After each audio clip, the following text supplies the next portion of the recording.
Hello dear students, welcome back to my channel Physics SPC CBSE board exam paper 2024 और code है इसका 042 question number 25।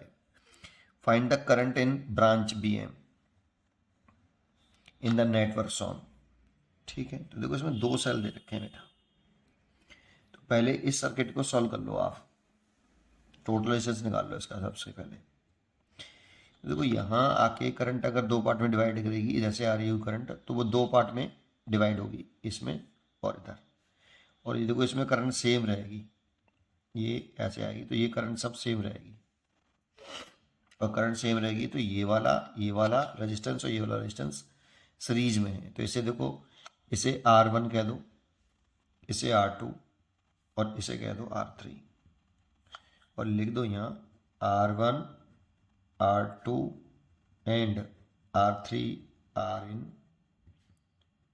Series combination.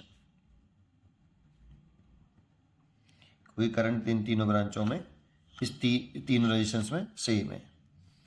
तो R dash आ जाएगा, तीनों को जोड़ लो, R plus 2R plus R 2R और R, ये हो गया 4R। अब इन तीनों में से ये हटा देंगे और ये हटा देंगे और इस जगह पे लिख लेंगे R dash is equal to 4R।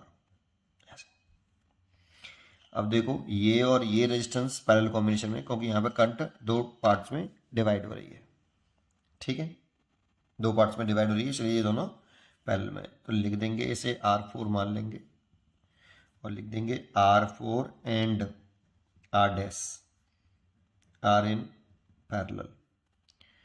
तो देखो ये पैरेलल में है तो R डबल डैश कितना आएगा, जब भी पैरेलल में आए ना, और ये वाला फॉर्मूला लगाओ पैरेलल के लिए, R equal to R1 R2 divide by R1 plus R2। दो के लिए ये करना हो, दो के लिए ये करो, लेकिन वैसे एक्चुअल में ये होता है 1/R equal to 1/R1 plus 1/R2। लेकिन दो के लिए हमेशा ये डायरेक्ट याद होना चाहिए आपको। तीन के लिए करना होता तो तीन का इसी से करते, फिर इस वाले से इससे कर लो।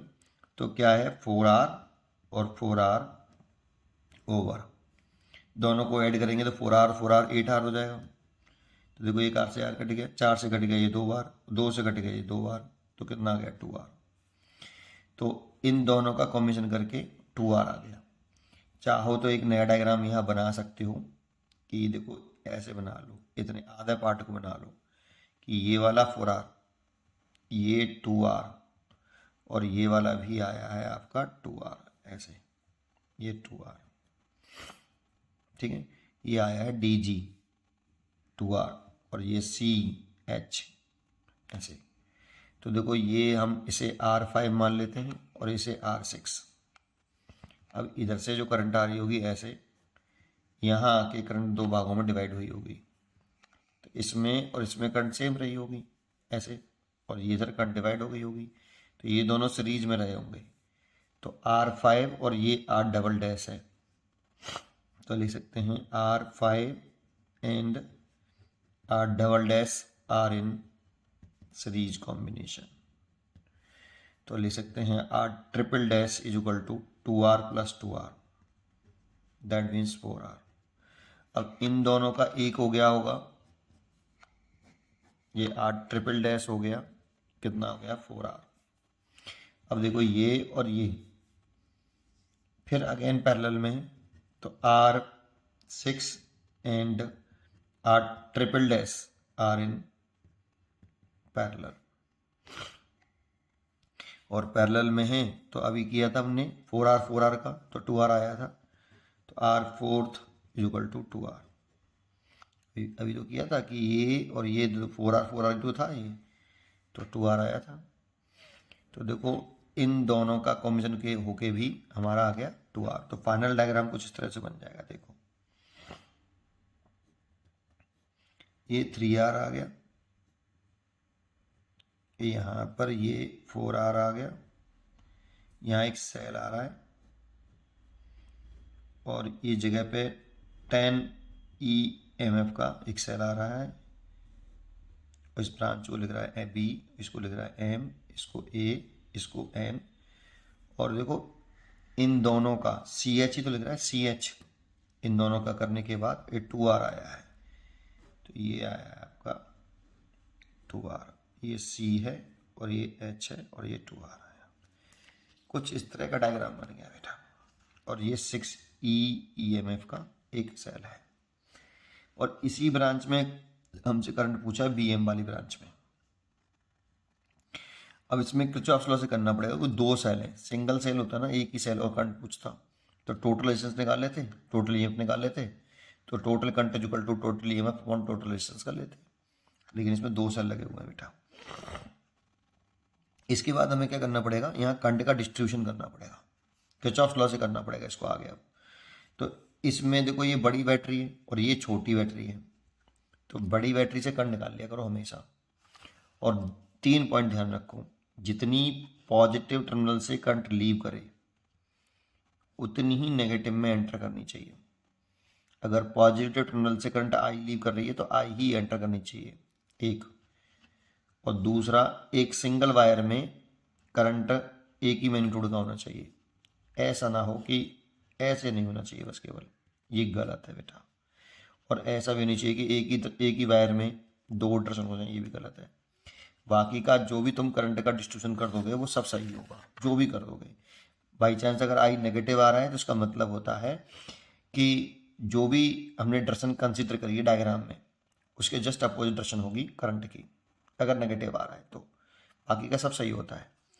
तो चलो, मैं जो बड़ी बैटरी है उसके पॉजिटिव टर्मिनल से करंट निकाल देता हूँ, आई। अब यहाँ तक आई आया, यहाँ आके आई दो पार्ट में डिवाइड हुआ। लेकिन हमेशा इसमें ध्यान रखिए, जब भी आप करंट डिवाइड कर रहे हो, किरचॉफ लॉ से कर रहे हो, तो अननोन करंट हमें इंक्रीज नहीं करनी चाहिए कभी भी। अगर आप अननोन करंट इंक्रीज करोगे तो आपका डेरिवेशन बहुत लॉन्ग हो जाएगा। तो इस अननोन करंट इंक्रीज नहीं करनी चाहिए, इसका क्या मतलब है, यहाँ आके करंट मान लो कि आई डिवाइड इसमें I1, तो दो पार्ट में डिवाइड हो रही, तो इसमें कितना मानो, बचा हुआ मानो हमेशा I माइनस I1, I2 मत मानना। अगर आपने I2 माना है तो फिर इस जगह पे आप जंक्शन लॉ लगा के करंट को रिड्यूस करो, करंट के अननोन वैल्यूज को रिड्यूस करना पड़ेगा आपको, घटाना पड़ेगा, मतलब कम करना पड़ेगा अननोन वैल्यूज को। तो ये इस जगह पर इसमें से I बन गया तो बचा हुआ इसमें गया। अननोन करंट इंक्रीज नहीं करनी है बेटा। अब देखो दो ही अननोन करंट है, एक I और एक I1। अगर I2 कर दे तो तीन हो जाती हैं, एक I, एक I1 और एक I2। ठीक है, तो अननोन करंट को बढ़ाना नहीं कभी। ये करंट हो गई I माइनस I1, ये इधर से आ रही है ऐसे I1, और ये इधर से आ रही है I माइनस I1। देखो दोनों अगर मीट कर जाएंगी तो दोनों को ऐड करो, यहाँ डिवाइड हुई थी, यहाँ मीट करी है, तो I1 से I1 कट जाएगा, वापस आई। आप एक चीज़ चेक करो, आपने इस सेल के पॉजिटिव टर्मिनल से I निकला, I ही एंटर किया, और इसके नेगेटिव में एंटर किया I1 और निकला भी I1 ही। सही है। अब इसमें किरचॉफ लॉ लगा के दो इक्वेशंस बनाओ, क्योंकि दो करंट अननोन है इसमें, तो दो इक्वेशन बना लो किरचॉफ लॉ लगा के। कैसे, जरा समझते हैं। कि जैसे मैं किरचॉफ लॉ लगा दूं, किसी भी लूप में लगा सकते हो आप। इसमें तीन लूप बन रहे हैं, A B M N B, A B C H M B, और आप बड़ा लूप में भी बना सकते हो। तीन लूप बनने, तीन लूपों में से कोई भी दो लूप में, कोई से भी दो लूप में आप घूम के दो करंट की इक्वेशन बना लो अकॉर्डिंग टू किरचॉफ लॉ। अच्छा, घूमे क्या सर, क्लॉक एंटी क्लॉक, उससे कोई फर्क नहीं पड़ता।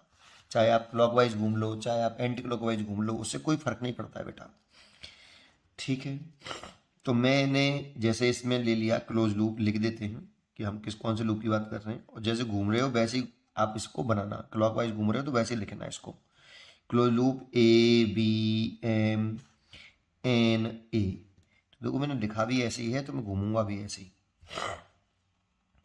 ए से चलना शुरू कर लो, तो ए से चल रहे हो, ए से शुरू कर लो, बी से शुरू कर लो, एम से शुरू कर लो, एन से कर लो, इस लूप के किसी भी पॉइंट से कर लो। मैंने ए से शुरू करा, तो ए पॉइंट शुरू किया, तो ए पॉइंट का पोटेंशियल लेट कर लिया मैंने, वी ए, तो मैंने लिख दिया ए पॉइंट का पोटेंशियल वी ए।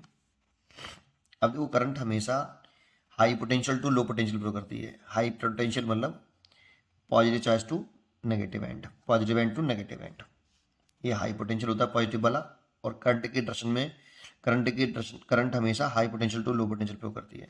देखो ये प्लस है, ये माइनस है, तो जब यहाँ से यहाँ आए तो हाई पोटेंशियल है और ये लो पोटेंशियल है, तो पोटेंशियल घट रहा है। हाई से लो आई तो पोटेंशियल घटा ना, तो घटा तो इसलिए माइनस। कितना घटा, तो वी आवर क्या होता है आई इंटू आर। तो करंट कितना है इसमें आई, और रजिस्टर कितना है 3R। तो इतना पोटेंशियल घट गया, इस वाले पॉइंट पर आ गए। फिर जब यहाँ से इधर आएंगे इस वाले पॉइंट पर, तो फिर करंट की डायरेक्शन में चल रहे हैं, तो ऊपर प्लस और नीचे माइनस। तो हाई से लो चल रहे हैं तो पोटेंशियल फिर घट रहा है, फिर माइनस लगा देंगे। Current into resistance I1 into 4R। अब इसमें आ गए करंट की सेल में, करंट की डायरेक्शन से नहीं देखते कि कौन सा हाई कौन सा लो। सेल में तो टर्मिनल से देखते हैं, ये नेगेटिव टर्मिनल है और ये पॉजिटिव टर्मिनल है। तो लो से हाई आ रहे हैं और नेगेटिव से पॉजिटिव टर्मिनल आ रहे हैं। तो लो से हाई तो पोटेंशियल बढ़ रहा है, तो प्लस कितना 6E, ये पोटेंशियल खुद ही है तो 6E। यहाँ आ गए साहब, यहाँ से और चलें कुछ नहीं। अब देखो ये नेगेटिव है ये पॉजिटिव है, फिर पोटेंशियल बढ़ रहा है ना। नेगेटिव से पोटेंशियल जा रहे हैं तो फिर पोटेंशियल बढ़ रहा है, तो प्लस के 10E। अब हम वापस यहीं आ गए तो इक्वल लगाकर ए पॉइंट का पोटेंशियल लिखते हैं। इसी जगह पे आ जाए तो इक्वल लगाइए और उस पॉइंट का पोटेंशियल लिख दीजिए। मतलब जहाँ से चल रहे हो वहीं ख़त्म करना है आपको। ए से स्टार्ट किया है तो ए पे ही वापस आना है। तो देखो इससे ये कट जाएगा, तो देखो ये माइनस का है और ये भी माइनस का है, तो और ये दोनों प्लस प्लस के हैं, तो इसको इसको उस साइड में ले जाओ। जीरो हो गया ना इधर, तो इधर ले आया तो ये हो गया 3IR और प्लस के 4I1R इक्वल टू ये हो गया 16E। ये इक्वेशन नंबर 1 हो गई। ठीक है, अब ऐसे ही एक और क्लोज लूप ले लो। दो इक्वेशन बनानी पड़ेंगी, दो अननोन करंट है तो आपको दो इक्वेशन बनानी पड़ेंगी। सबसे पहले किरचॉफ लॉ में अननोन करंट कम से कम होनी चाहिए, इस बात का ध्यान रखिए।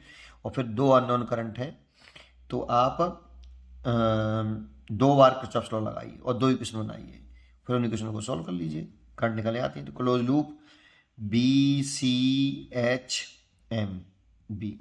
इसमें शुरू किया और मैंने ऐसे घूमना शुरू किया, तो ऐसे घुमा देता हूँ।